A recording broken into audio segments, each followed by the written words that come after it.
So hello guys, তোমাদের জন্য নিয়ে চলে আসলাম টকটকে ঢকটকে মিনি ব্লগ। তো গাইস তোমরা তো বুঝতেই পারছো আমি তো রাত জায়গা কাজ করি মাছের লাইন। তো গাইস এখন আমি ট্রেনে আছি, আর ট্রেন থেকে এখন বাতকুলা থেকে ট্রেনটা অবশ্যই ট্রেনটা এখন ছাড়লো গাইস। আর এই দেখো মানুষজন সব ঘুমাচ্ছে সব রকম। আর আমি এখন এই কৃষ্ণনগর ঢুকছি গাইস, ঠিক আছে। যাবো তো বহরমপুর নেমে ওখান থেকে যাবো স্যালাড। তোমরা তো বুঝতে পারছো গাইস, মানে আমরা এতটা এনজয় করতে করতে গাইস, ঠিক আছে। আমাদের কোনো ব্যাপারই না রাত জায়গা, ঠিক আছে। সবাই তো রাত জাগতে পারে না গাইস, কিন্তু আমাদের অভ্যাস হয়ে গেছে।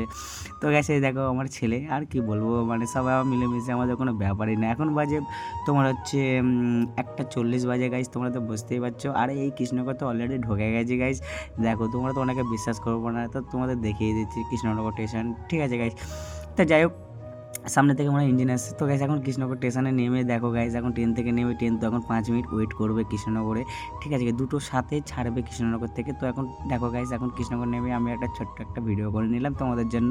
তো গাইজ তোমাদের জন্য আর কী করবো তোমরাই বলো গাইজ, ঠিক আছে। ইঞ্জিনের সামনে আছে গাইজ, আর বৃষ্টিও পড়ছে হালকা হালকা, ঠিক আছে। আর আমার গামছাটা দেখো আমার ভাই নিয়ে নিয়েছে, এতটা বধ হয়ে গেছে কি বলবো গাইজ। আর এই ভিডিওটা যদি তোমাদের অবশ্যই ভালো লাগে তো চ্যানেলটাকে সাবস্ক্রাইব করে দেবে গাইজ। Tata bye bye.